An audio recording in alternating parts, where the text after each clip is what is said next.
तो आज जंग का 27वां दिन है और ईरान ने बड़ा दावा ये किया है कि ईरान की सेना के प्रवक्ता इब्राहिम ज़ोल्फ़ाक़्री ने दावा किया कि मध्य पूर्व में सभी अमेरिकी सैन्य ठिकानों को नष्ट कर दिया गया है। उन्होंने कहा कि ईरानी सेना बचे हुए अमेरिकी कमांडर्स और सैनिकों की तलाश कर रही है। इस बयान में क्षेत्र के लोगों से अपील की गई है कि यदि अमेरिका सैन्यकर्मी छिपे हों तो उनकी जानकारी दें।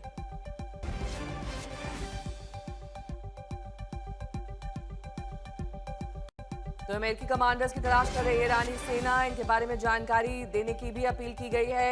ईरानी सेना का प्रवक्ता का बड़ा दावा है, का कहना है कि मध्य पूर्व में सभी अमेरिकी बेस ध्वस्त कर दिए गए हैं।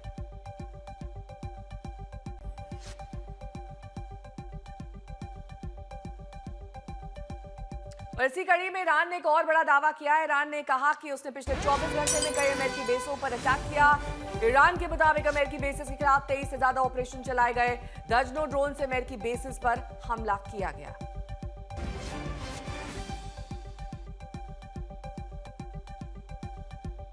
तो 24 घंटे के अंदर कई अमेरिकी बेसिस पर निशाना बनाया गया है।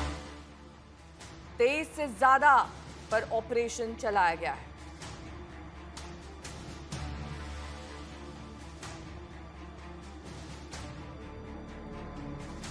तो एक और अमेरिका बातचीत के दावे कर रहा है, दूसरी तरफ ईरान ने हमलों को लेकर दावों पर दावे किए हैं।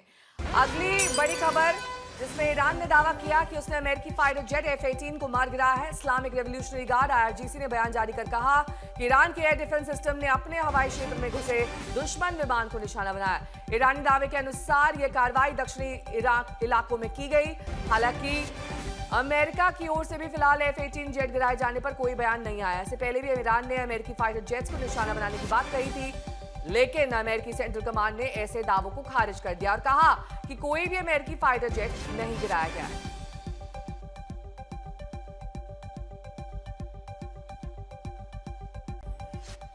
और इस बीच अमेरिका ने भी ईरान पर हमले को लेकर बड़ा दावा किया। अमेरिका ने ईरान के 10,000 से ज्यादा ठिकानों पर हमला किया है, ये दावा किया जा रहा है। अमेरिकी सेना के सेंट्रल कमांड के प्रमुख के मुताबिक अमेरिका ने अब तक ईरान युद्ध में 10,000 से ज्यादा लक्ष्यों पर हमला किया। अमेरिकी नौसेना के एडमिरल ब्रैड कूपर ने दावा किया कि आज सुबह सेंट्रल कमांड द्वारा जारी एक वीडियो में इस तरह का हमला दिख रहा है। उन्होंने कहा कि अगर हम अपनी उपलब्धियों को अपनी इजरायली सहयोगी की सफलता के साथ जोड़ें तो हमने मिलकर हजारों और लक्ष्यों पर हमला किया।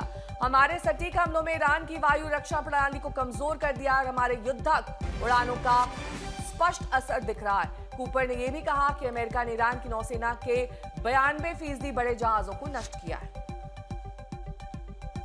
प्रणय उपाध्याय मेरे सहयोगी जुड़ गए हैं तमाम जानकारी के साथ। प्रणय, दोनों तरफ से बड़े बड़े दावे किए जा रहे हैं। कल तक ट्रंप कह रहे थे कि बातचीत में काफी प्रगति हुई है, दूसरी तरफ ईरान ने हमले तेज कर दिए हैं।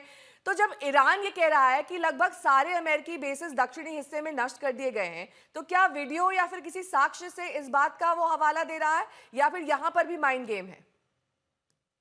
देखिए, दोनों तरफ से बहुत सारे दावे किए जा रहे हैं। ज़मीन पर हकीकत क्या है, ये कोई भी नहीं बता सकता। इसलिए नहीं बता सकता क्योंकि ये सारे जो हैं रेस्ट्रिक्टेड एरियाज़ हैं। ईरान में जो कितने सैन्य ठिकाने हैं उनके नष्ट हुए हैं, इसके बारे में कोई सटीक जानकारी ईरान नहीं दे रहा है। उसी तरीके से अमेरिका के करीब 19 सैन्य ठिकाने हैं पश्चिम एशिया के इलाके के अंदर और वहाँ पर एग्ज़ैक्टली क्या स्थिति है, इस बारे में अमेरिका स्पष्ट नहीं कर रहा है। लेकिन अगर आप देखें तो दोनों तरफ से जो सैन्य विभाग हैं अलग-अलग दावों के अपने बयान जारी कर रहे हैं। ईरान के दावों को काटते हुए अमेरिका के सेंट्रल कमांड ने यूएसएस अब्राहम लिंकन की तस्वीरें साझा की हैं और कहा है कि यूएसएस अब्राहम लिंकन जो है वो लगातार अटैक कर रहा है। और अगर आप देखें तो आईडीएफ की तरफ से भी अब से कुछ घंटे पहले दावा किया गया कि उन्होंने एक और जो वेव ऑफ एयर स्ट्राइक है उसको कंप्लीट किया है इस्फहान के इलाके के अंदर, ईरान के अंदर। और लगातार ईरान ईरान के वायु क्षेत्र के अंदर इजरायली वायुसेना लगातार कार्रवाई कर रही है और वो जब चाहते हैं, जहां चाहते हैं, जिस तरीके से चाहते हैं उस तरीके से वार कर पा रहे हैं। अमेरिका के सेंट्रल कमांड के प्रमुख एडमिरल ब्रैड कूपर के बयान का जिक्र अभी आपने किया नेहा। और अमेरिका कह रहा है कि 10,000 के से ज्यादा टारगेट्स को उसने एंगेज किया है और ईरान की पलटवार की जो क्षमता है वो काफी हद तक कम हुई है। लेकिन फिर भी ये जरूर देखने को मिल रहा है कि ईरान की तरफ से मिसाइलें और ड्रोन दागे जा रहे हैं, अलग अलग इलाकों में दागे जा रहे हैं। और इसलिए ये पूरी तरह से नहीं कहा जा सकता कि ईरान की जो पलटवार की क्षमता है वो नष्ट हुई है। ऐसे में जबकि बातचीत की कोशिश की जा रही है, ऐसे में जबकि एक बैक चैनल नेगोशिएशन की बातचीत की चर्चा हो रही है, उस सब के बावजूद ज़मीनी हकीकत को अगर आप देखें तो उसमें न तो किसी तरीके का डी-एस्केलेशन देखने को मिल रहा है, न किसी तरीके की सैन्य कार्रवाई के अंदर रुकावट देखने को मिल रही है और ये सारी चीज़ें तब हो रही हैं जब अमेरिका ने यहाँ पर अतिरिक्त जो ग्राउंड फोर्सेस हैं, चाहे 82nd एयरबोर्न डिवीजन हो या जो मरीन दस्ते हों अमेरिकी सेना के, उनकी तैनाती को लेकर स्पष्ट किया है कि उनकी तैनाती ठीक भी है, इस बने इलाके रहिए के अंदर हमारे हो रही साथ। है। इस बीच जी। एक और बड़ी खबर का रुख करेंगे। अमेरिका और ईरान के बीच जारी तनाव और गहराता जा रहा है, जहां एक और युद्ध विराम को लेकर बातचीत जारी है, इसका दावा किया जा रहा है। वहीं दूसरी ओर दोनों देशों के बीच बयानबाजी और सैन्य दबाव तेज हो गया है। व्हाइट हाउस ने साफ किया कि वार्ता अभी डेड एंड तक नहीं पहुंची है, लेकिन हालात बेहद संवेदनशील हैं।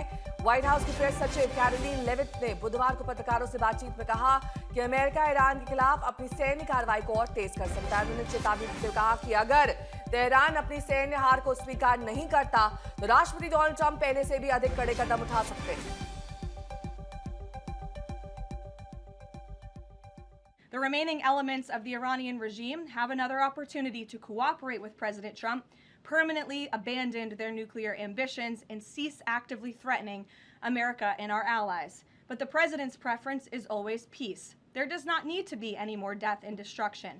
But if Iran fails to accept the reality of the current moment, if they fail to understand that they have been defeated militarily and will continue to be, President Trump will ensure they are hit harder than they have ever been hit before. President Trump does not bluff, and he is prepared to unleash hell. Iran should not miscalculate again. Their last miscalculation cost them their senior leadership, their Navy, their Air Force, and their air defense system. Any violence beyond this point will be because the Iranian regime refused to understand they have already been defeated and refused to come to a deal. Pranay Upadhyay मेरे सहयोगी जुड़ गए हैं इस वक्त तमाम जानकारी के साथ। प्रणय, जिस गलत आकलन का बार बार जिक्र किया जा रहा है अमेरिका द्वारा, क्या गलत आकलन रहा है? टॉप लीडरशिप को गंवाना किसी तरीके से गलत आकलन है? अ, मुझे लगता है कि अमेरिका भी यहाँ पर दावों का खेल खेल रहा है। बहुत सारी बातें अमेरिका की घरेलू राजनीति से ज़्यादा संचालित और प्रेरित नज़र आती हैं क्योंकि राष्ट्रपति डोनाल्ड ट्रंप के ऊपर घरेलू राजनीति में भी इस चीज़ का दबाव है और इसीलिए ट्रंप प्रशासन ये बताना चाहता है कि उन्हें अब तक कामयाबी मिली है। लगातार वो ईरान को और ईरान के खतरों को नष्ट करने के अंदर कामयाब रहे हैं। टॉप लीडरशिप को हटा दिया गया और यहाँ तक कि खुद राष्ट्रपति डोनाल्ड ट्रंप ने यहाँ ये कह चुके हैं कि अब वो जिन लोगों से बातचीत कर रहे हैं, वो सही लोग नज़र आ रहे हैं। उनके साथ में सकारात्मक और सार्थक बातचीत हो सकती है, इस बात की उम्मीद है। लेकिन फिर भी ये भी मेंटेन करके रखना चाहता है ट्रंप प्रशासन कि अगर ऐसा नहीं हुआ, उनकी शर्तों को नहीं माना गया, तो अमेरिका जो है वो सैन्य कार्रवाई का विकल्प खुला रखता है। तो मुझे लगता है कि यहाँ पर बहुत सारी चीज़ों के साथ में एक प्रेशर पॉलिटिक्स अमेरिका का ट्रंप प्रशासन भी कर रहा है और वहीं दूसरी तरफ ईरान भी ये दिखाने की कोशिश कर रहा है कि वो एक बड़ी रेजिस्टेंस ताकत है, जिसने अमेरिका के सामने सैन्य ताकत के तौर पर उसको एक बड़ी चुनौती भी दी है और बाकायदा उसको हिट बैक भी किया है, उसके ऊपर पलटवार भी किया है। अब ये निश्चित रूप से अगर हम तटस्थ रूप से देखें, तो निश्चित रूप से ये इससे कोई इनकार नहीं कर सकता कि ईरान को नुकसान हुआ है। ईरान के अंदर कई सैन्य ठिकाने नष्ट हुए हैं, ईरान की टॉप लीडरशिप को नुकसान हुआ है। लेकिन ईरान एक बड़ा देश है, ईरान करीब 9 करोड़ से ज़्यादा की आबादी वाला देश है, ईरान बड़े क्षेत्रफल वाला देश है। तो पूरी तरह से किसी भी देश की सैन्य क्षमता को शून्य तो नहीं किया जा सकता इस तरीके से और महज़ 25 दिन के अंदर। लेकिन फिर भी अमेरिका की तरफ से ये दावे किए जा रहे हैं दिखाने के लिए कि उसने अब तक ज़बरदस्त कामयाबी हासिल की है और वहीं दूसरी तरफ ईरान ये बताने की कोशिश कर रहा है कि उसने किसी भी तरीके से गलत कैलकुलेशन नहीं किया। उसे अच्छी तरीके से पता था कि अमेरिका कहाँ-कहाँ टारगेट कर सकता है और इसीलिए उसने अपनी जो पलटवार की क्षमता है, उसको बचा के रखा हुआ है और वो अभी भी पलटवार कर पा रहा है। ठीक है।